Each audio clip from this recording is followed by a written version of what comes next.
Mesdames et messieurs, bonsoir. Merci infiniment pour votre présence qui cette fois a demandé beaucoup un peu plus d'efforts, même compte tenu de ces événements en cours. Un match de football à la fois du Brésil et de la Suisse, exactement à cette heure-ci. Mais bon, vous inquiétez pas, enfin je pense que vous n'êtes pas inquiets, sinon vous ne seriez pas là. Parce que vous verrez bien les résultats et puis le résumé, etc. Ça vous fera même gagner un peu de temps. Parce que, voilà, bon, alors c'est un événement, le spiritisme n'est pas du tout contre le sport. Voilà, à partir du moment où tout ce qui encourage la fraternité, tout ce qui rend les gens meilleurs, ce sont des choses qu'il faut encourager et supporter. Donc, je suis très heureux, moi aussi, d'être là de nouveau aujourd'hui. C'est quand que j'étais là la dernière fois? C'était en août ou en... Il y a 2 mois. Ah, il y a 2 mois? Oui. Ah, non, c'était l'année passée. C'était en août ou en septembre l'année dernière, si je me rappelle ça, bien. C'était l'année passée, oui. Ouais, parce que j'ai eu des petits problèmes de santé là, entre novembre et puis fin février. Donc c'était peut-être effectivement, on avait pris rendez-vous et puis malheureusement, comme j'étais encore sous traitement et tout, la moitié du temps à l'hôpital, j'ai pas pu venir. Mais bon, heureusement, grâce à Dieu, ça va beaucoup, beaucoup mieux. Et donc je suis très heureux d'être ici parmi vous ce soir pour parler un petit peu de cette année, donc, ce qui commémore les 150 ans de la première édition du livre de la Genèse. De la Genèse, les miracles et les prédictions selon le spiritisme, qui est donc le dernier livre publié par Allan Kardec, comme vous pouvez le voir en 1868. C'était dans les libraires à Paris au mois de janvier. Et donc Kardec l'a écrit un peu plus d'un an avant sa mort, puisqu'il s'est désincarné en 1869. Et puis bon, c'est les 161 ans du spiritisme, puisque le livre des esprits, publié en 1857, ça fait maintenant 161 ans. Donc vous voyez, il y a eu 11 ans entre le livre des esprits et la Genèse. Voilà.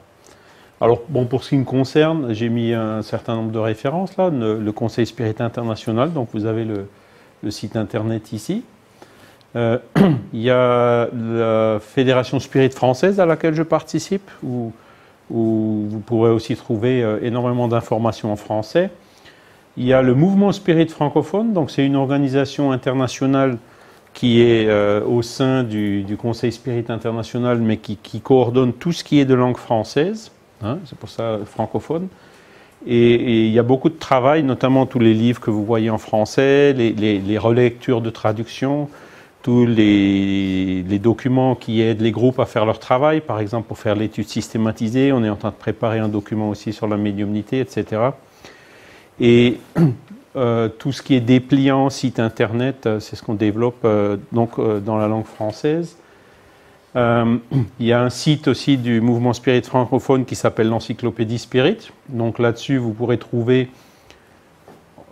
300, je crois, livres, des photos, des revues en français qui sont bien sûr libres de droit et qui peuvent être téléchargées gratuitement sur ce site, notamment la revue Spirit depuis 1858 d'Allan Kardec, et aussi beaucoup de documents, de revues et de livres qui sont venus par après. Donc Kardec, Léon Denis, Gabriel Delanne, Bozzano, Flammarion, tout ça, ce sont des livres l'auteur est mort depuis plus de 70 ans, donc ils sont libres de droit et donc vous pouvez les télécharger gratuitement.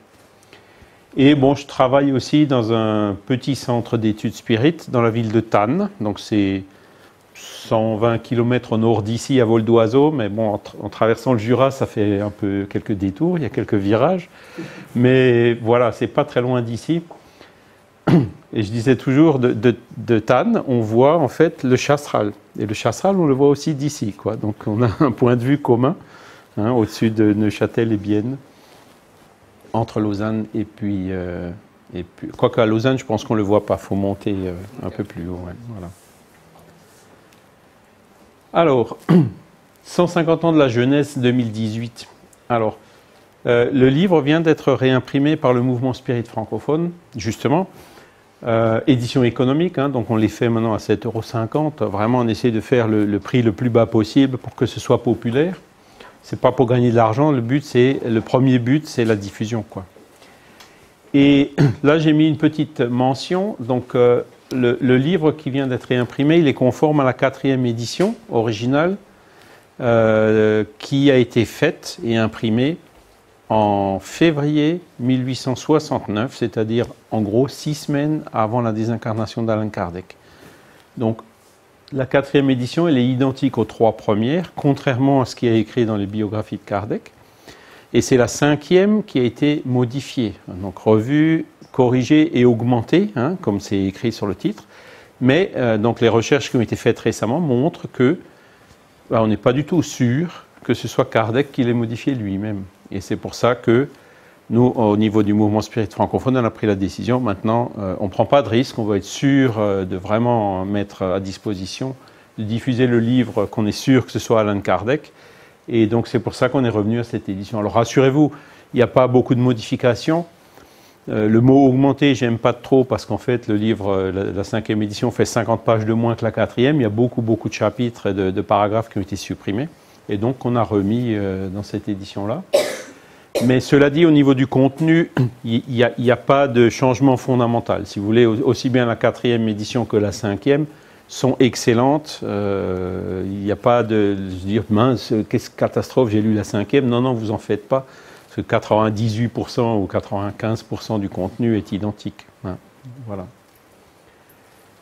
Et donc, cet anniversaire est commémoré partout dans le monde. Vous avez des congrès au Brésil, en Colombie, des séminaires, des symposiums. Vraiment, cette année, vous verrez, donc en Belgique, l'autre jour, on a fait le symposium francophone aussi sur ce thème-là. Partout dans le monde, il y a ces commémorations qui sont faites donc, pour cet anniversaire de ce livre. Alors, le livre des esprits, comme je vous l'ai dit tout à l'heure, il n'a pas 160 ans, il en a 161 maintenant. Donc, l'année dernière, c'était partout des commémorations, vous voyez, des logos et puis, hein, qui ont été faites pour la commémoration de cet anniversaire. Je crois, je me demande si c'est pas de ça que j'avais parlé la dernière fois que j'étais là. Oui. Hein, les 160 ans du livre des esprits, donc il y a 161 ans aujourd'hui. Et je vous avais peut-être dit, et puis je le répète, c'est vraiment un livre révolutionnaire. Alors pourquoi un livre révolutionnaire qui a 160 ans d'âge? Ben, il y a encore une bonne partie de l'humanité qui n'a pas compris encore ce qu'il y a dans ce livre. Et ce qu'il y a de révolutionnaire dans ce livre, c'est que c'est le premier livre qui aborde les questions spirituelles et spiritualistes avec une méthodologie et un raisonnement scientifique. Et bien sûr philosophique. Hein, jusqu'à ce livre, il y a, un peu avant le livre, il y a quand même eu quelques tendances. Il y a eu Swedenborg, il y a eu un courant de spiritualistes scientifiques, mais personne n'a vraiment poussé l'analyse et personne ne l'a vraiment basé sur une phénoménologie qui est essentiellement donc la phénoménologie médiumnique, comme l'a fait Allan Kardec dans ce livre en 1857. Hein, et personnellement, bon, je suis ingénieur de formation, donc l'éducation catholique que j'ai reçue, bon, bah, c'était bien, c'était gentil. Voilà, il y a le mont Sinaï, il y a la révélation de Moïse, il y a toutes ces différentes étapes. Mais bon, après, il y a quand même beaucoup de notions qui sont un peu qu'on a du mal à comprendre. La notion de résurrection, par exemple, hein, le jugement dernier. Il y a la Trinité. Hein. Il y a le Père, le Fils et le Saint-Esprit. Donc le Père, c'est Dieu, le Fils, c'est Jésus, le Saint-Esprit, bon, on ne sait pas trop ce que c'est. Et c'est ces trois choses qui sont la même chose. Enfin bon, personnellement, bon, j'ai toujours senti de la sympathie parce que c'était... mais j'ai jamais vraiment accroché. Pourquoi? Parce qu'il n'y avait pas les éléments explicatifs qui permettent de comprendre. Ah ben là, dans le livre des esprits, là c'est clair, net, précis. Ça peut parler à un ingénieur. Moi, je l'ai lu 2-3 fois la première fois que je l'ai lu, pour dire c'est pas possible, c'est tellement évident que tu es en train de te faire avoir. Donc j'ai cherché vraiment les contradictions et tout. Bon, ben, aujourd'hui, il y a déjà 30 ans qui sont passés, 35 ans même, et puis j'ai toujours pas trouvé de contradiction dans ce livre. Voilà.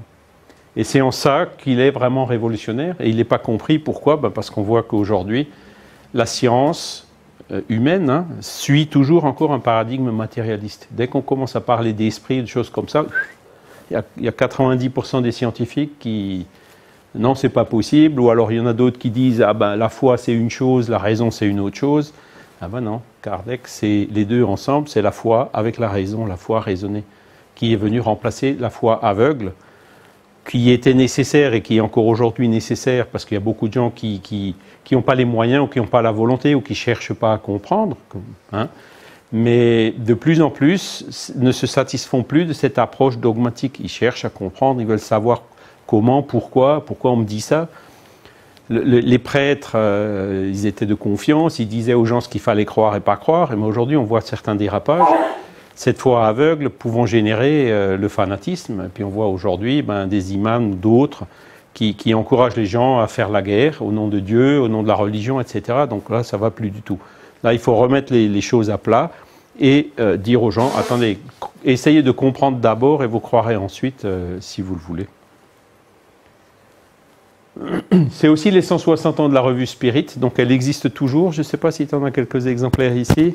Il y en a. Hein. Donc, créé en 1858, et donc Kardec l'a maintenu jusqu'en 1869. Donc il y a une douzaine d'années à peu près, et où il a vraiment, c'était un peu un terrain d'essai. Il y a des comptes rendus, il y a énormément d'informations qui montrent, qui nous remettent un petit peu dans l'ambiance de l'époque, quoi. Et donc la revue, elle a perduré, il y a eu quelques interruptions pendant les guerres, mais aujourd'hui, donc, elle est toujours encore publiée. Par le mouvement Spirit francophone, justement. C'est une des actions supplémentaires de ce groupement. Alors, on va parler un petit peu de l'auteur. Bon, pour certains, ça va être un rappel, parce que j'ai déjà dû en parler la dernière fois. Pour d'autres... vous allez découvrir que Hippolyte Léon Denisard Rivail, c'était son vrai nom. Il est né le 3 octobre 1804 à Lyon. Voilà. Voilà, donc vous avez la revue Spirit qui existe toujours et donc dans laquelle on cherche à traiter des thèmes d'actualité qui sont ceux qui, je dirais, qui intéressent le plus les lecteurs, quoi, en donnant le point de vue Spirit sur des thèmes d'actualité. 3 octobre 1804 à Lyon. Alors, tous les biographes disent qu'il a habité à Lyon quand il était jeune. Ben non, c'est faux. Il n'a pas habité à Lyon. Il a habité dans une petite ville qui s'appelle Saint-Denis-les-Bourgs, qui est à côté de Bourg-en-Bresse. Donc, c'est pas très loin d'ici non plus. En fait, c'est à peu près à mi-chemin entre Lyon et Genève. Et c'est donc dans cette ville de Bourg-en-Bresse qu'il a grandi. Alors, on a récupéré aussi son arbre généalogique qu'on a réussi à reconstituer. Et ce qu'on voit aussi, c'est que il y a deux choses qui ne sont pas connues. Il avait en fait un frère et une sœur qui sont morts avant sa naissance. Donc sa mère, elle a eu 3 enfants, et donc lui, c'était le 3e, les 2 précédents étant morts en bas âge. Donc là, vous voyez les dates. Donc pareil, vous voyez, né à Saint-Denis-les-Bourgs, né à Bourg-en-Bresse. Donc c'est là où on a trouvé toutes les preuves qu'en fait, c'est là qu'il habitait et pas à Lyon. Et donc vous voyez ici son père, Jean-Baptiste Antoine Rivail, qui était juge militaire. Il travaillait dans l'armée des Alpes, donc il y avait une caserne à Belley notamment, pareil, c'est pas très loin d'ici, et cette armée des Alpes, elle était dirigée à l'époque par un général qui s'appelait Napoléon. Et donc le père de Kardec était un des cadres, le cadre juridique de l'armée des Alpes de Napoléon. Et c'est ça qui explique pourquoi en 1804, en fait, il était à Paris, puisqu'en 1804, il y a eu le couronnement de Napoléon, à Paris. Et donc, il a appelé tous ces cadres qu'il connaissait pour les différents ministères, pour toute l'administration à Paris. Et c'est pour ça que, sur l'acte de naissance du jeune Hippolyte, sa mère, elle était à Lyon. C'était en fait un établissement de cure thermale, dont une des propriétés, c'était d'aider les femmes qui avaient des difficultés à avoir des enfants. Donc, ouais, tout coïncide. Et quand il est né, en fait, son père était à Paris. Voilà, donc ils sont revenus, il est allé à Bourg-en-Bresse, ils habitaient à Bourg-en-Bresse, et donc en 1807, apparemment, il était au début de la guerre d'Espagne ou du Portugal, justement, celle qui a fait que Dom Henrique I est parti au Brésil et a déclaré l'indépendance du Brésil. Vous voyez, comme toutes les choses sont liées. Et donc, certainement, pendant cette guerre, il a disparu. Il a dû être assassiné ou il a disparu. Donc, le jeune Kardec, à l'âge de 3 ans, ben, il n'avait plus de papa. Alors, mort, c'est une chose. Disparu, c'est pire, quoi. On ne sait jamais s'il va un jour revenir ou pas. Et donc, jusqu'à aujourd'hui, on ne sait pas. Il y a encore pas mal de recherches à faire là-dessus pour essayer de savoir où il a été envoyé, par qui, quand est-ce que c'était les derniers contacts qu'il y a eu et tout, pour essayer de comprendre un petit peu mieux ce qui s'est passé avec lui. Et donc la mère, cette femme, donc, qui pour moi c'est une véritable... je l'admire beaucoup parce que bon, elle a eu 2 enfants, une petite fille morte à 2 ans et un petit garçon mort à 6 ans, donc ça aussi c'est pas difficile, c'est pas facile à encaisser. Donc le mari qui disparaît, et puis donc elle toute seule, pour élever le jeune Hippolyte Léon de Désarivaille, elle n'était pas toute seule, elle était en fait avec la grand-mère de Kardec, Charlotte Beauchard, et donc elle et sa mère, et puis aussi le frère François Duhamel, c'était les 3 qui en fait étaient dans cette famille où le jeune Hippolyte Léon de Désarivaille a grandi. Parce que le grand-père, donc le père de Jeanne-Louise, a été guillotiné à Lyon juste après la Révolution. Voilà. Donc pour vous situer un petit peu le contexte dans lequel il a grandi. Alors, pour ceux qui lisent, en français, j'ai fait des articles détaillés qui donnent beaucoup plus de détails sur ce sujet. Il y a une partie qui a aussi été traduite en portugais, qui est dans le Reformador, que vous pouvez voir ici.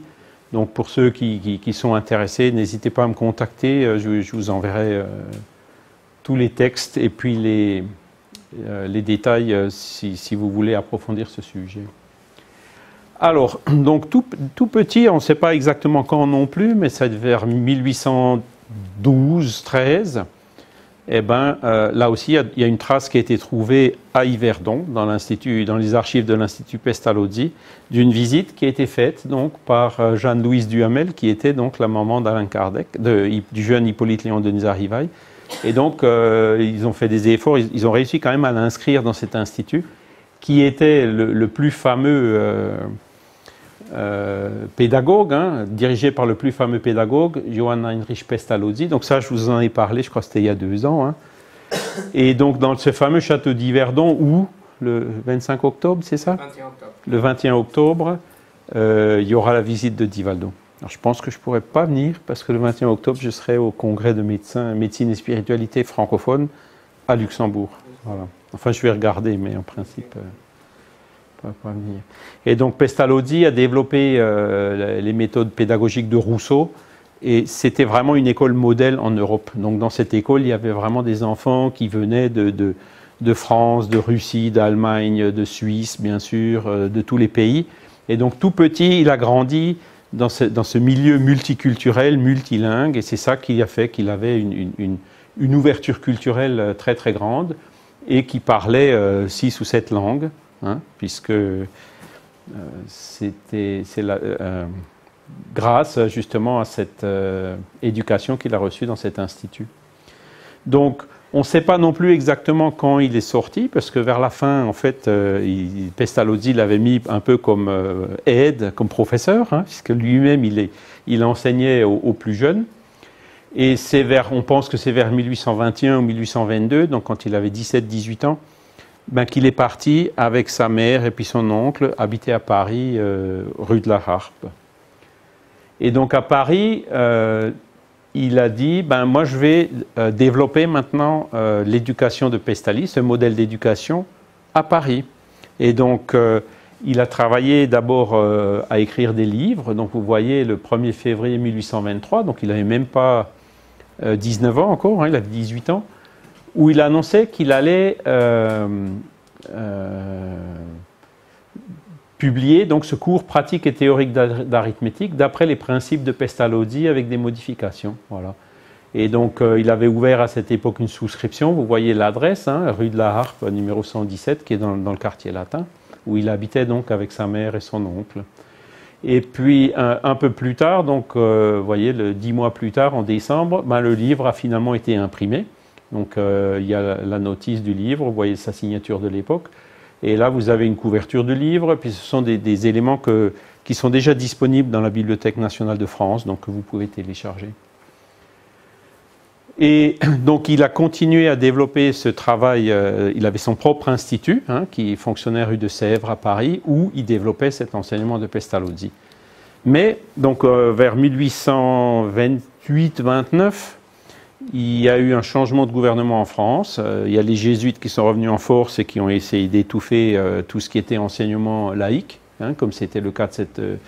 Et donc ça, plus d'autres problèmes familiaux, ont fait qu'il a dû fermer cet institut. Donc il a continué en fait à écrire d'autres livres pédagogiques, à donner des cours.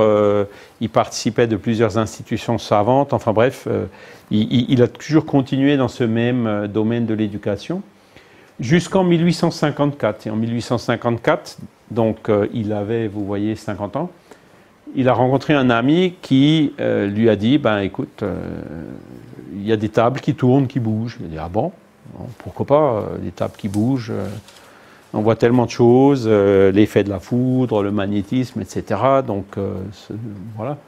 Et l'ami lui a dit, oui, mais en plus la table, elle répond à des questions. Alors il a dit, ah ben ça... Tant qu'on ne me démontre pas que la table elle a un cerveau pour penser et tout, j'y croirais pas. Et en fait, donc, il a quand même été suffisamment ouvert donc, pour aller avec cet ami visiter, voir un endroit où les gens faisaient effectivement tourner des tables et où les tables répondaient à des questions. Et comme il était entraîné par la pédagogie de Pestalozzi à l'observation des phénomènes, l'analyse, regarder les effets, remonter à la cause et tout, bon, il a tout de suite vu qu'il n'y avait pas de triche, qu'il n'y avait pas d'élastique, personne ne soulevait la table, que le phénomène était authentique, que les réponses étaient effectivement pertinentes, qu'elles ne provenaient pas des gens qui étaient là, et que donc il y avait un effet duquel il fallait chercher la cause. Et donc sa première observation, c'était ça, il n'y a pas d'effet sans cause. Et c'est donc la loi de causalité qui est toujours valable aujourd'hui dans la science. Hein. Il n'y a pas d'effet sans cause. Et il allait plus loin en disant, tout effet intelligent doit avoir une cause intelligente. Hein, la table donne des réponses, donc la cause qui produit ça doit être intelligente, puisque les réponses qui sont données sont pertinentes et intelligentes. Et c'est là où il a dit, ben, maintenant je vais consacrer, il s'est vraiment rendu compte qu'il y avait quelque chose de fort là derrière, il a dit, maintenant je vais consacrer du temps à développer ses recherches. Donc il est allé visiter plusieurs autres groupes, il a commencé à faire des expérimentations aussi lui-même, il y a des médiums qui sont venus se rejoindre à lui. Tous les gens qui faisaient ce genre de choses à Paris avaient vu qu'il était sérieux, donc ils sont venus lui apporter, ben, tenez, regardez, ça c'est toutes les notes et les communications qu'on a reçues depuis plusieurs années. Et donc il avait tout un matériel, plus ses observations personnelles qui lui ont permis justement donc, de compiler ce livre des esprits, donc première édition en 1857, et dont le contenu est résumé ici. Hein, donc c'est vraiment l'ABC. L'ABC. Si vous voulez savoir qu'est-ce que c'est que le spiritisme, si vous voulez savoir qu'est-ce que Kardec a fait, pourquoi et comment, eh ben c'est ce livre-là qu'il faut lire. Dans l'introduction, il explique bien comment ça a commencé, quel était son rôle à lui, pourquoi le livre, il s'appelle le livre des esprits, c'est parce que les réponses qui sont dedans ont été données par les esprits. Ce n'est pas des réponses qui ont été données par Kardec. Et il a bien fait la différence entre les questions qu'il a posées, les réponses données par les esprits et des commentaires qu'il a éventuellement lui-même ajoutés. Donc, il ne s'est pas positionné, lui, en tant qu'auteur de ce livre, hein, bien que ce soit quand même signé de son nom. Et c'est pour ça, d'ailleurs, qu'il a pris le pseudonyme Allan Kardec à ce moment-là, parce qu'il ne voulait pas qu'on puisse le soupçonner d'utiliser le fait qu'il soit connu en tant que pédagogue pour promouvoir quelque chose d'autre. Hein. C'était donc ces raisons-là. Et les idées, tout le contenu de ce livre, donc des réponses qui ont été données, c'est ce qui a été communiqué par les esprits. C'est pour ça qu'on dit en France et aussi au Brésil que c'est le codificateur, ce n'est pas le fondateur, puisque c'est quelque chose qui est venu au-delà de sa propre personne à lui. Alors rapidement, ben voilà, c'est la librairie d'Antu, là vous voyez à gauche. C'était la librairie au Palais Royal, donc c'était bien différent d'aujourd'hui, c'était le centre commercial de l'époque, il y avait une charpente en bois avec le toit vitré, et donc où il y avait différents magasins, dont justement cette fameuse librairie d'Antu où il a été lancé. Là, vous avez d'autres photos qu'on trouve maintenant à la Bibliothèque nationale de France qui montrent l'intérieur de cette librairie. Et là, vous voyez aussi une autre photo où, ici à gauche, vous avez d'Antu libraire. Hein. Et donc, petit à petit, après le livre des esprits, ben, il a fait une deuxième édition en 1861, donc où la première édition, il y avait 500 questions, la deuxième, qui est celle qu'on a aujourd'hui, il y en a 1019. Il a écrit aussi après le livre des médiums, qui décrit de façon plus précise la pratique. Hein. Qu'est-ce que c'est que la médiumnité? Comment est-ce que ça fonctionne? Comment est-ce qu'il faut faire? Les dangers, les précautions qu'il faut prendre. C'est donc tout ça, il a développé les différents types de médiums, etc., qu'il a développé dans ce deuxième livre. Le troisième livre, c'est l'Évangile selon le spiritisme. Ben, il est venu comparer l'enseignement qui était apporté par les esprits pendant toutes ces années. Ça, c'était déjà donc en 1864, hein, donc 7 ans après le livre des esprits. Et il a comparé les enseignements donnés aujourd'hui par les esprits avec ceux qui sont dans les évangiles, donc qui ont été apportés par Jésus il y a 2000 ans. Et c'est là où il s'est rendu compte donc, qu'il y avait une très grande cohérence et qu'en plus, les esprits sont venus, ok, mais quand Jésus il a écrit ça, voilà ce qu'il voulait dire. Ils sont vraiment allés pour lui montrer le fond de l'idée, parce que la lettre des évangiles a bien sûr souffert avec le temps, avec les traductions, les transcriptions, les recompilations. Il y avait différentes éditions qui ont été refaites en une seule. Donc il y a tout un historique, si vous voulez, de ces évangiles qui font que quand on le lit aujourd'hui, on a du mal à comprendre certains passages, alors que là, encore une fois, c'est expliqué de façon claire, nette et précise, quoi. Ensuite, il a écrit un autre livre qui est Le ciel et l'enfer, qui comporte, donc selon le spiritisme, qui comporte 2 parties. Une partie justement où il remet un peu d'ordre dans ces notions de ciel, d'enfer, les anges, le diable, etc. En montrant que le diable n'existe pas, que les anges, ce n'est pas des créatures à part, mais ce sont des esprits qui ont déjà atteint un niveau d'évolution largement supérieur au nôtre, et ainsi de suite, quoi. Et donc, moi, ça m'a fait beaucoup de bien parce que justement, ça a permis par rapport au formatage du disque dur quand j'étais petit avec l'éducation catholique, de vraiment remettre les choses en ordre pour voir qu'est-ce qui a du sens, qu'est-ce qui n'a pas de sens dans toutes ces choses-là. Et la deuxième partie du ciel et l'enfer est également très intéressante parce qu'il y a toute une collection de communications d'esprit qui sont venus donc dire qu'est-ce qui s'est passé avec eux après leur mort et en fonction de ce qu'ils ont fait pendant leur vie. Donc vous avez des esprits heureux qui en fait étaient des mendiants dans cette vie. Vous avez donc des esprits heureux qui étaient aussi des personnes qui faisaient le bien, qui faisaient la charité, etc. Et vous avez d'autres esprits qui sont dans des situations un peu plus difficiles, notamment une reine, hein, qui est l'esprit d'une reine qui est venue se communiquer, et qui de l'autre côté était complètement scandalisé parce que tous les esprits n'étaient pas à ses ordres. Hein. Et puis donc ça montre que la situation dans le monde des esprits n'a pas toujours grand-chose à voir avec la situation ici sur la Terre. Hein. Et vous avez aussi, par exemple, des communications d'esprits qui se sont suicidés et qui sont tous unanimes à dire qu'ils se sont retrouvés dans une situation terrible après le suicide et que c'est vraiment la dernière des choses à faire parce que ça pose toute une série de problèmes à l'esprit, hein, qui se retrouve brutalement expulsé de son corps, qui a encore du fluide vital, un certain nombre de choses, et qui fait que le détachement, il est très très très long. Et ça, je vous assure, quand vous le lisez, après, on réfléchit à 3 fois, à 10 fois. Je ne dis pas qu'il n'y a pas de spirites qui ont lu ça, qui ne se sont jamais suicidés, mais à mon avis, la proportion, elle a été divisée par 100 ou 1000 ou plus. Hein. Et le dernier livre donc, qu'on va développer un petit peu aujourd'hui, c'est la Genèse. Là, il a vraiment approfondi la pensée, il a approfondi plusieurs thèmes, notamment le thème de la Genèse, comment la Terre s'est formée, la Genèse spirituelle aussi. Il parle de Dieu, il parle aussi du caractère de la révélation spirite dans le premier chapitre. Et à la fin, il parle de la période de transition dans laquelle se trouve la Terre. Hein. Jésus, il avait dit, les temps sont arrivés. Hein.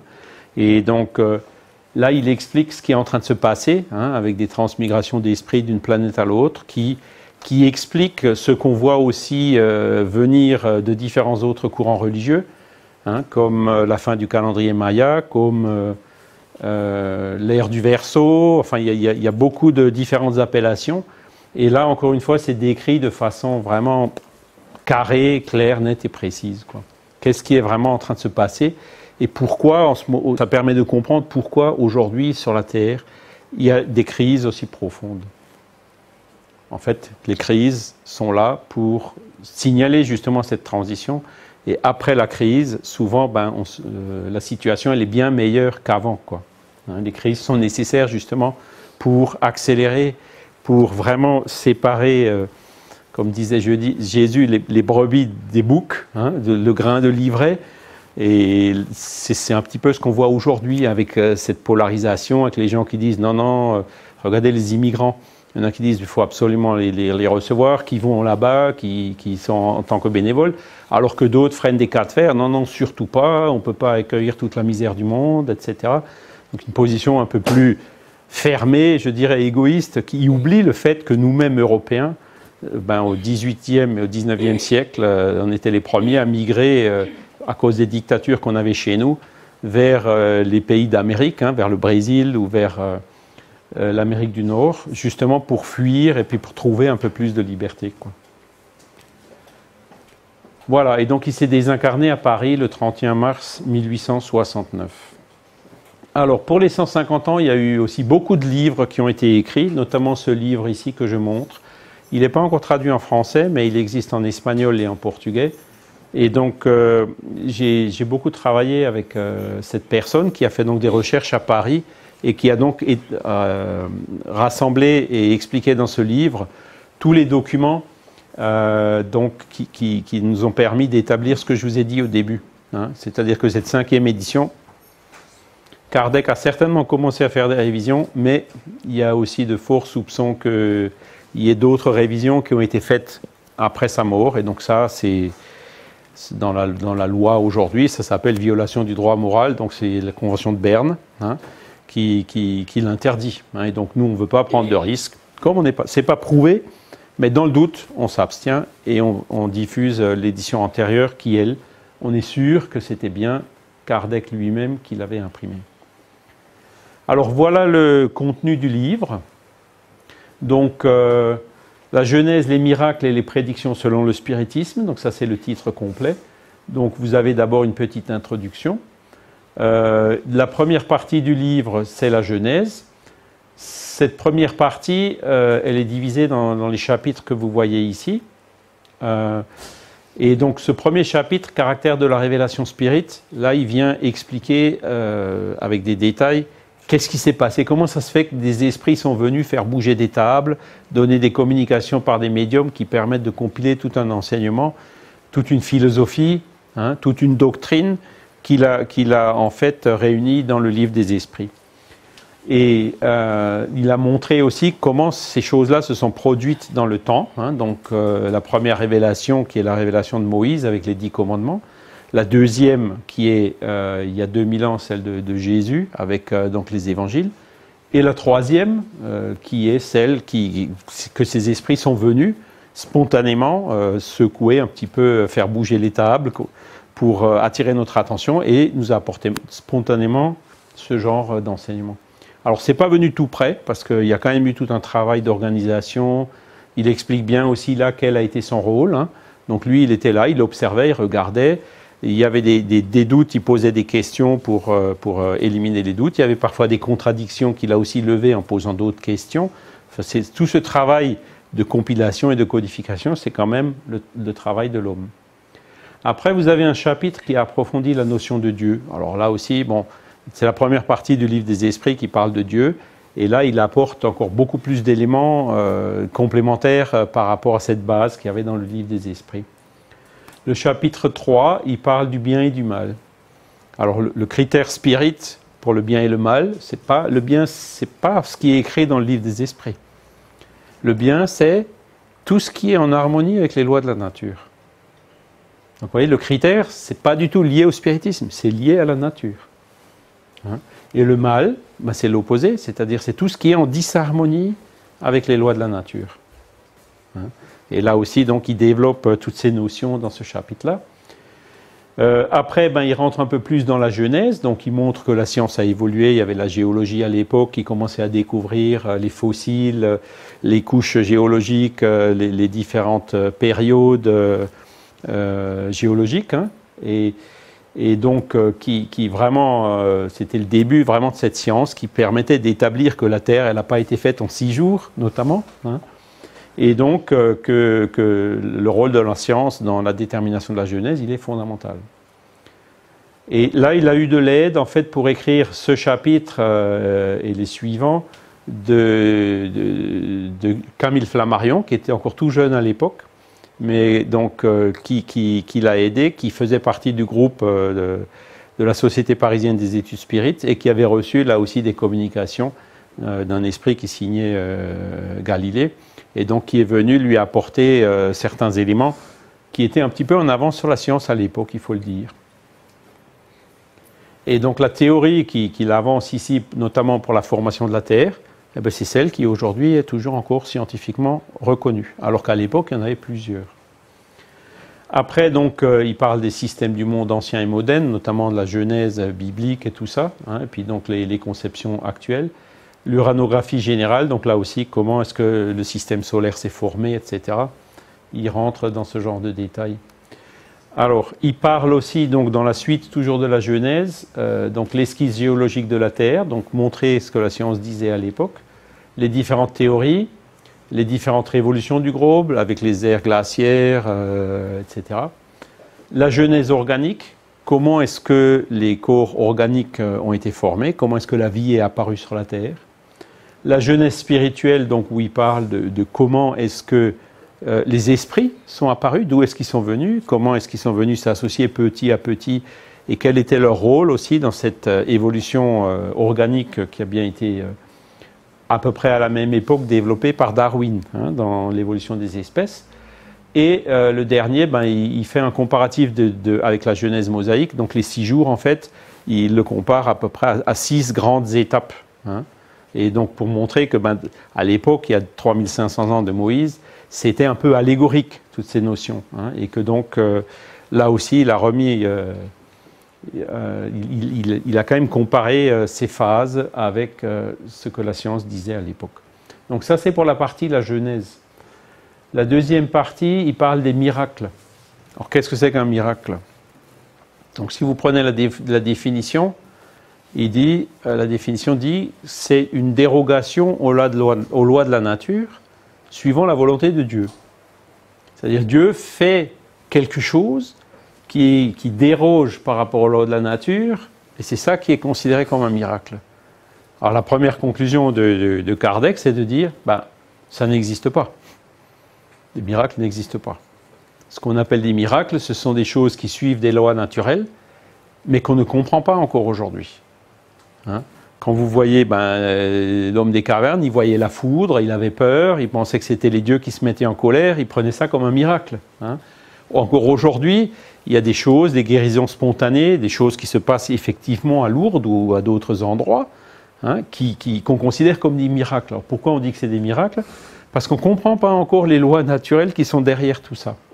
Et alors il cite aussi tous les miracles donc, de l'Évangile, les miracles qui ont été faits par Jésus, comment il a réussi à guérir des lépreux, des aveugles, des paralysés, etc., en expliquant tout ça grâce aux lois du magnétisme animal, grâce aux lois fluidiques, l'influence de l'esprit sur la matière, donc qui n'ont pas été étudiées par la science et qui permettent aujourd'hui de comprendre ces choses-là comme des phénomènes naturels et non plus comme des miracles ou des dérogations.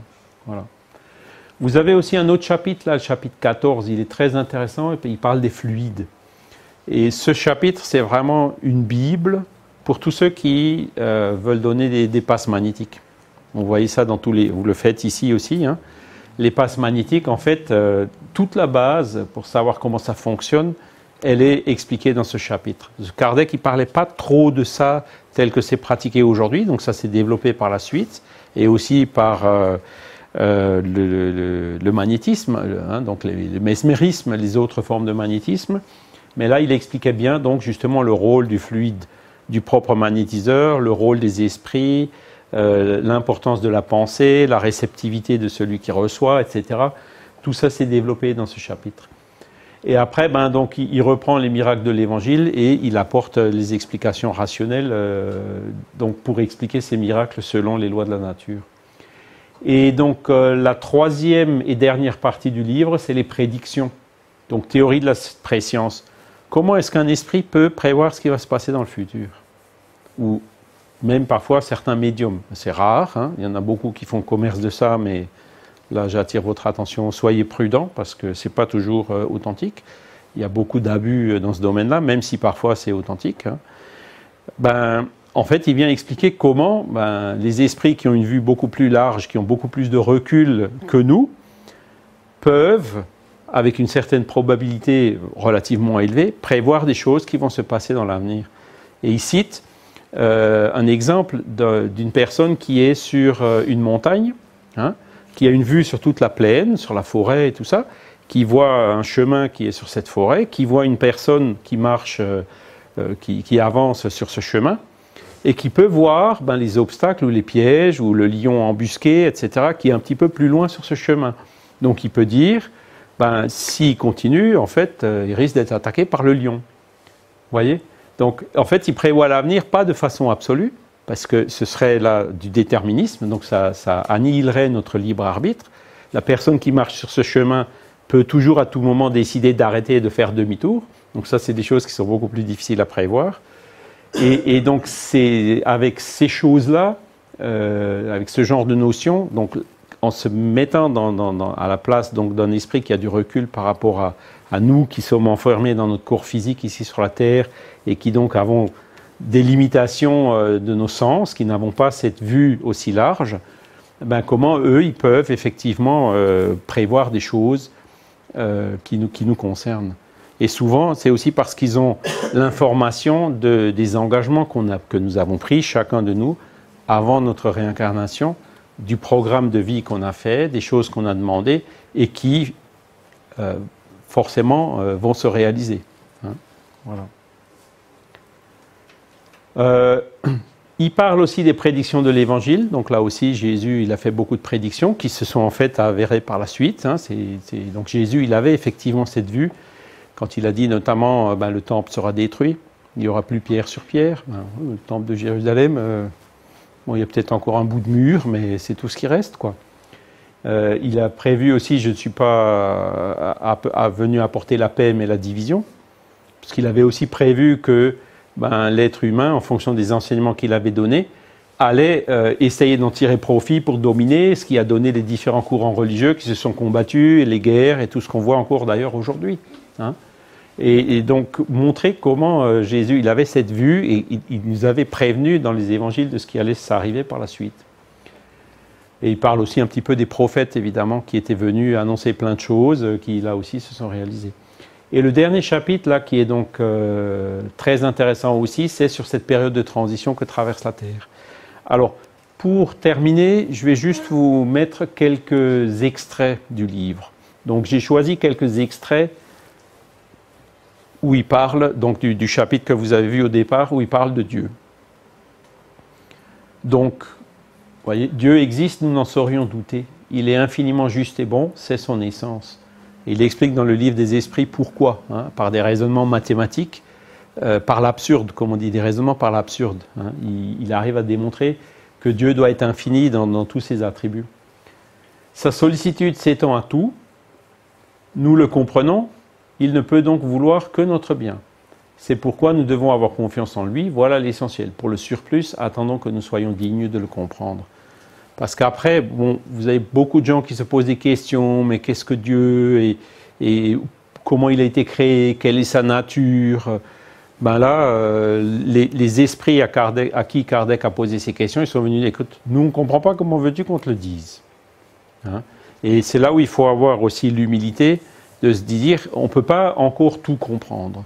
Par contre, il y a un certain nombre de choses, donc l'existence, les attributs de la divinité, qu'on peut comprendre avec la logique, avec l'entendement qu'on a aujourd'hui.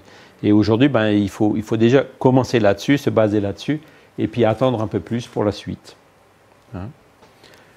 Là, je vous ai mis aussi des autres extraits, justement sur cette période de transition. Alors, pareil, on va les lire ensemble. parce que ça a été écrit, encore une fois, il y a 150 ans, mais vous allez voir en les lisant que ce sont des sujets qui sont vraiment, vraiment d'actualité. Donc il dit « L'humanité a accompli jusqu'à ce jour d'incontestables progrès. Les hommes, par leur intelligence, sont arrivés à des résultats qu'ils n'avaient jamais atteints sous le rapport des sciences, des arts et du bien-être matériel. » Alors regardez aujourd'hui, regardez ce qu'on a là, des ordinateurs, les GPS, les satellites. À l'époque, il n'y avait pas tout ça. C'était vraiment le tout début de l'industrie, du progrès, des maisons, du chauffage, la manière dont il l'écrit, mais on croirait qu'il l'a écrit hier. Parce que c'est aujourd'hui encore beaucoup plus vrai que ça ne l'était il y a 150 ans. Et alors il continue, et ça reste toujours encore vrai. Il leur reste encore un immense progrès à réaliser, c'est de faire régner entre eux la charité, la fraternité et la solidarité pour assurer le bien-être moral. Alors qu'est-ce que vous en pensez ? Bon, on a peut-être un peu avancé là-dessus, mais là aussi, il y a encore un immense progrès à faire. Je vous ai parlé des réfugiés tout à l'heure. Regardez les guerres qu'il y a encore dans tellement de pays. Regardez encore toutes ces dictatures, ces dominations, ces génocides et autres. Comment voulez-vous que l'homme soit heureux avec des choses pareilles ? Pour qu'on soit vraiment heureux sur la terre, pour qu'on soit vraiment en paix, ben, c'est ça qu'il faut. Régner entre eux la charité, la fraternité et la solidarité. Et donc c'est ça qu'il faut maintenant pousser, développer. C'est ça le progrès qui nous reste à faire si vraiment on veut être digne, et vous allez le voir plus loin, de vouloir rester sur cette terre. Et de ne pas se retrouver exclu et relégué dans un autre monde où on va se réincarner en homme des cavernes. Bon, je caricature un peu, mais c'est un peu ça. Je continue. Ce n'est plus seulement le développement de l'intelligence qu'il faut aux hommes, c'est l'élévation du sentiment. Et pour cela, il faut détruire tout ce qui pouvait surexciter en eux l'égoïsme et l'orgueil. Alors, égoïsme et orgueil, ça vous le verrez 100 fois répété dans les livres de Kardec, chaque fois qu'il demandait aux esprits quel est le plus grand obstacle pour notre bonheur, quelle est la plus grande difficulté pour notre avancement, quelle est la cause du mal dans le monde, mais à chaque fois ils viennent et répondent, c'est l'égoïsme et l'orgueil. Et ça, ce sont des choses qu'on a instinctivement en nous, encore pour l'instant, de notre évolution, puisqu'on a été créé simple et ignorant. C'est quelque chose qui découle, vous voyez, les animaux par exemple, eux, c'est la lutte pour la survie. On était chez le vétérinaire l'autre jour, en parlant d'alimentation du chien, il nous disait, un chien, dans sa tête, c'est ou je mange, ou je meurs. Donc c'est pour ça qu'il voit quelque chose à manger, il se jette dessus, quoi. Enfin bon, ils sont peut-être plus tous justement comme ça, parce que les chiens aussi commencent tout doucement aussi à évoluer. Mais quand vous prenez d'autres animaux, c'est ça, c'est la lutte pour la survie. Et donc nous, en fait, il faut ça, dans notre évolution, on vient quand même de là. Et donc on garde encore des resquisses et des traces de ce genre de choses qui se manifestent en nous encore aujourd'hui sous la forme de l'égoïsme et de l'orgueil. Et donc ça, il faut vraiment travailler tous les jours. Typiquement, le fait de rejeter des immigrants, c'est quoi? C'est ça aussi, c'est de l'égoïsme. Non, pas chez moi. Tout le monde veut un train, le TGV, mais personne ne le veut dans son jardin. Il y a tellement de choses toutes simples comme ça qui dénotent comment ça c'est encore fort en nous. Et si on veut vraiment arriver à ce que Kardec a prévu avant, c'est là-dessus qu'il faut travailler. Il faut d'abord sur nous-mêmes. Parce que personne ne peut nous éliminer l'égoïsme en nous, ou l'orgueil en nous, si ce n'est nous-mêmes. Et souvent, quand on parlait tout à l'heure de mendiants qui sont des esprits évolués, ils ont choisi des vies justement difficiles pour les aider à travailler, à vraiment éliminer complètement ces choses-là en eux. Parce que ce sont des attributs donc, de l'esprit, qui sont influencés par l'éducation, c'est sûr, mais c'est à chacun vraiment de faire ce travail. Alors il continue, la fraternité doit être la pierre angulaire du nouvel ordre social, mais il n'y a pas de fraternité réelle, solide et effective, si elle n'est appuyée sur une base inébranlable. Et cette base, c'est la foi. La foi dans les principes fondamentaux que tout le monde peut accepter. Dieu, l'âme, l'avenir, le progrès individuel indéfini, la perpétuité des rapports entre les êtres. Et là, il vient apporter justement cette base inébranlable, donc c'est cette foi qui s'appuie sur la raison, sur la logique et le bon sens, et non plus cette foi aveugle, cette foi qui est basée sur des dogmes, sur des choses qui nous sont dites, on nous demande de le croire, même si on ne le comprend pas. Hein? On nous demande de le croire, ça c'est la foi dogmatique, ça ne fonctionne plus. Aujourd'hui, les gens, de plus en plus de personnes veulent comprendre. Et donc là, voilà, et toutes ces questions qui sont là, Dieu, l'âme, l'avenir, le progrès, etc., ben, les réponses claires, les éléments clairs ont été justement apportés spontanément par les esprits et donc consignés par Allan Kardec dans ses livres. Je continue. Pour que les hommes soient heureux sur terre, il faut qu'elles soient peuplées que de bons esprits incarnés et désincarnés, hein, parce que qui ne voudront que le bien. Ce temps étant arrivé, une grande émigration s'accomplit en ce moment parmi ceux qui l'habitent. Émigration, hein, donc des esprits qui s'en vont. Ceux qui font le mal pour le mal et que le sentiment du bien ne touche pas en seront exclus de la terre, hein, parce qu'ils seraient un obstacle au progrès.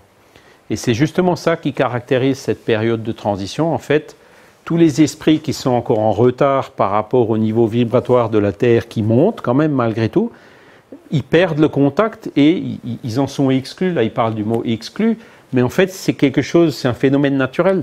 Ils ne sont plus en harmonie avec les vibrations de la Terre, donc forcément, ils perdent le contact et ils vont se retrouver, ils vont se réincarner dans une planète qui est un peu moins évoluée que la Terre. Donc ça, c'est l'émigration. Après, il parle de l'inverse. Ces esprits-là seront remplacés par des esprits meilleurs qui feront régner entre eux la justice, la paix et la fraternité. Et ça, ce sont des esprits donc, qui sont plus avancés que la moyenne de la Terre, qui viennent vers la Terre pour se réincarner ici. Et ça aussi, c'est les enfants indigos. On le voit aussi dans tous les courants spiritualistes, hein, ce genre de notion. Et donc là, il explique de façon très claire comment ça se passe.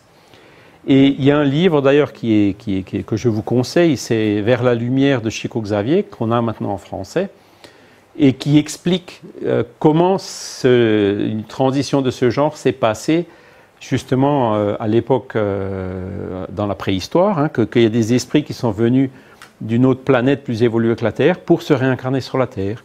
Et c'est ça qui permet d'expliquer pourquoi il y a des pyramides, pourquoi les Atlantes, les Grecs, les Védas, comment ça se fait que subitement, en très peu d'années, il y a eu des manifestations d'intelligence. Encore aujourd'hui, on se demande comment ils avaient fait pour construire des pyramides. Ils sont venus d'une planète plus évoluée avec leur science pour aider la Terre à évoluer.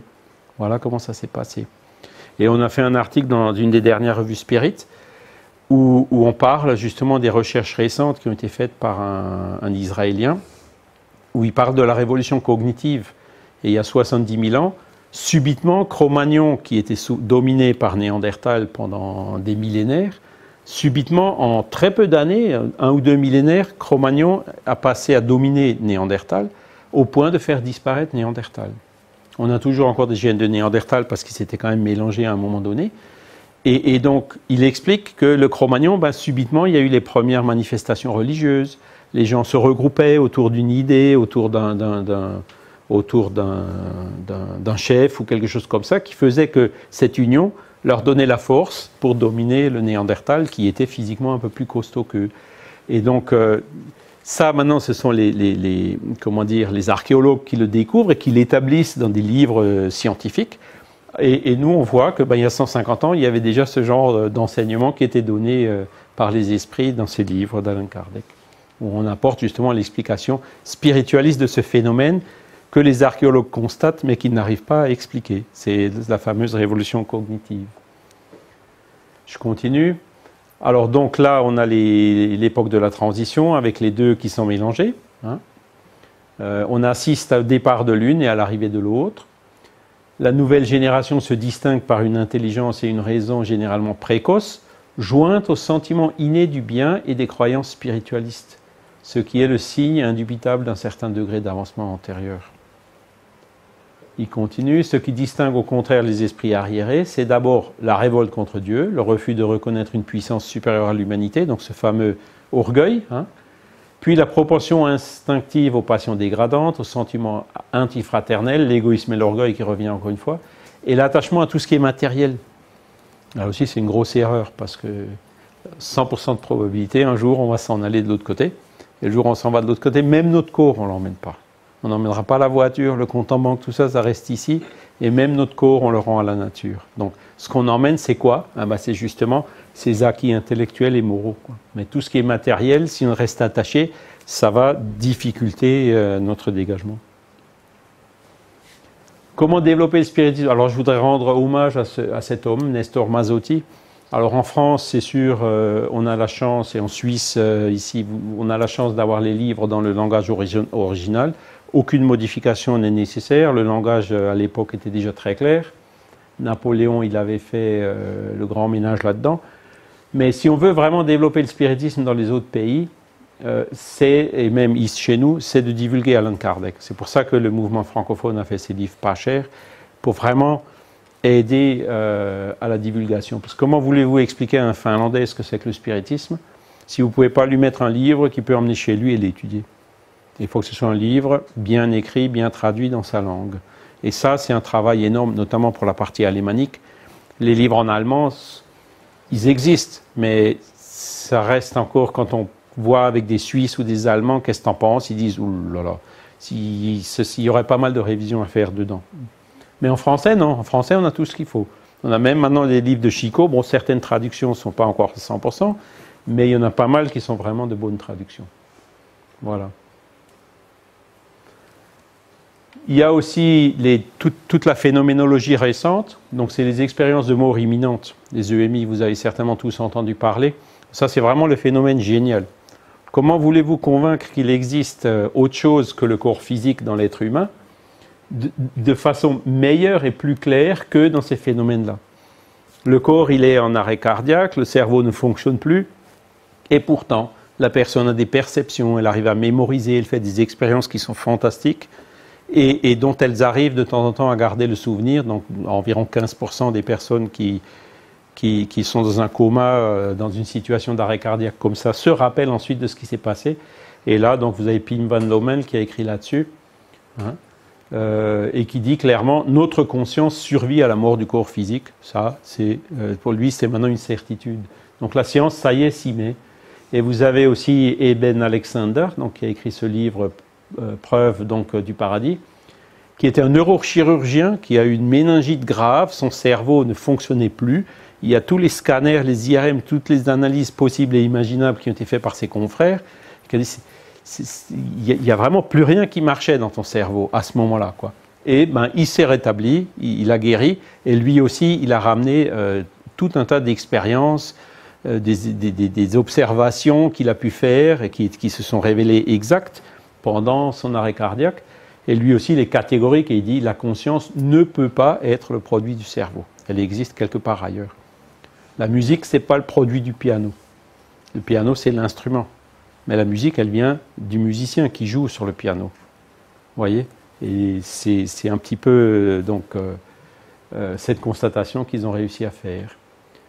Ça change. Je crois que je ne vous avais pas montré ça la dernière fois. Vous voyez là, pour ceux qui lisent l'allemand, 2/3 des Allemands croient que la vie continue après la mort. Donc ça veut dire que 2/3 des Allemands, et certainement aussi des Suisses alémaniques, peut-être certainement aussi des autres cultures, sont déjà spiritualistes. Hein?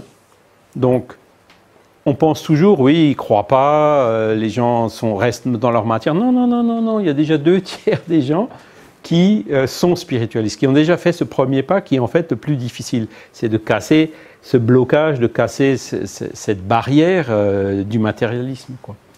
En France, c'est pareil. Donc, vous voyez, quand on demande aux gens « Est-ce que vous pensez qu'on peut se rappeler d'une vie antérieure ?» Il y a 42% qui disent oui, qui y croient. Donc, non seulement ils sont spiritualistes, mais en plus, ils sont réincarnationnistes. 42% des Français. Vous voyez ? Donc, vraiment, aujourd'hui, et c'est ce que disait Nestor Masotti, dont je vous ai montré la photo tout à l'heure, il dit beaucoup de gens sont déjà prêts pour comprendre et pour accueillir ces enseignements, mais les enseignements n'arrivent pas encore suffisamment jusqu'à chez eux. Et puis c'est ça la mission principale de tous les groupes spirites, la mienne, et de toutes les institutions que j'ai montrées, on travaille vraiment à fond là-dessus. Alors je vais terminer. Donc ça aussi c'est un manifeste pour une science post-matérialiste, où il y a plusieurs scientifiques qui disent maintenant le fait que la science ignore l'esprit, c'est une erreur scientifique. Les scientifiques doivent être ouverts, doivent prendre en compte toutes les hypothèses et voir quelles sont celles qui expliquent le mieux les phénomènes qu'on voit. Et là, maintenant, il y a de plus en plus de gens qui adhèrent. Vous avez les références du site, vous le trouverez assez facilement sur Internet. Là aussi, un hommage à Marlène Nobré. Donc, elle est décédée maintenant il y a 2 ans et demi. Hein. Elle était présidente de l'Association des médecins spirites mondiale et elle est venue chaque année. Donc, je vous parlais du congrès médecine et spiritualité au Luxembourg. Ça va être le 11e francophone déjà. Elle a lancé donc cette initiative pour divulguer un paradigme spiritualiste de la médecine et en montrant cette fois-ci avec des études scientifiques, avec des protocoles reconnus, des méthodes en double aveugle, etc., que la religiosité, que les bonnes pensées, l'optimisme, ont un effet bénéfique sur la santé. Et que le médecin doit prendre ça en compte justement pour travailler cet aspect-là et donc augmenter beaucoup plus les chances de guérison, réduire les temps nécessaires pour la récupération, etc. Et donc là, maintenant, il y a des centaines, voire des milliers d'études qui ont été faites dans ce sens.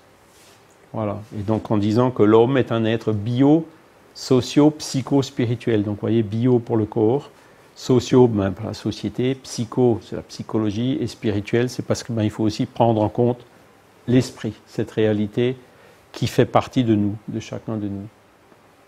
Je conclus, je pense que j'ai déjà dépassé de quelques minutes. De quelle manière le spiritisme peut-il contribuer au progrès? Voilà, on se répète, en détruisant le matérialisme, qui est une des plaies de la société.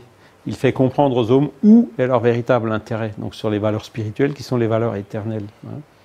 La vie future n'étant plus voilée par le doute, l'homme comprendra mieux qu'il peut assurer son avenir par le présent.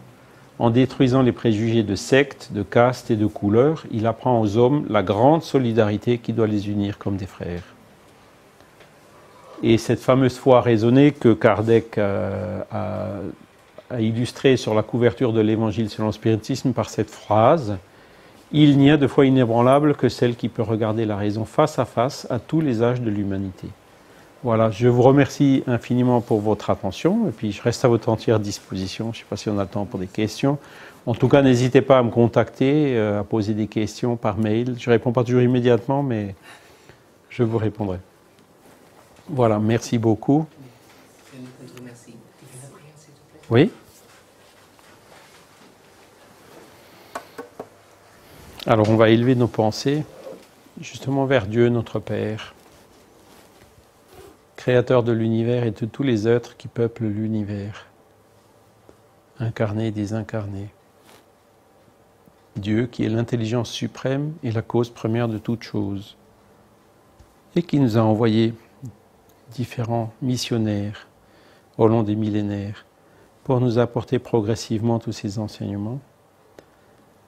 Et donc aussi, au XVIIIe siècle, il y a maintenant 160 ans, tous ces esprits qui sont venus spontanément pour apporter ces enseignements sur la terre qui ont permis à Allan Kardec d'écrire ces 5 livres. Aidez-nous, Seigneur, à bien comprendre ces enseignements, à bien comprendre, comme nous venons de le voir, où est notre intérêt, quelle est la route que nous devons suivre pour notre évolution, pour notre bonheur, qui est celle de l'amour du prochain, qui est celle de la charité, qui est celle de la fraternité et de la bienveillance. Aidez-nous, Père, à travailler dans ce sens, à donner l'exemple autour de nous, pour que nous nous transformions nous aussi en lumière, à rayonner autour de nous. Que ces enseignements puissent également être utiles aux esprits qui étaient parmi nous ce soir, sur lesquels nous appelons également la miséricorde de Dieu. Nous remercions aussi le travail réalisé dans ce centre, en espérant qu'il puisse perdurer et continuer, là aussi, dans ce but d'amélioration de l'être humain, d'amélioration de l'humanité, de proposer ces bases et ces enseignements, de ne pas les imposer, les soumettre, les mettre à disposition, et que chacun puisse ensuite, à son rythme, les travailler, les étudier, poser des questions, les mettre en pratique à son propre bénéfice. Ainsi soit-il.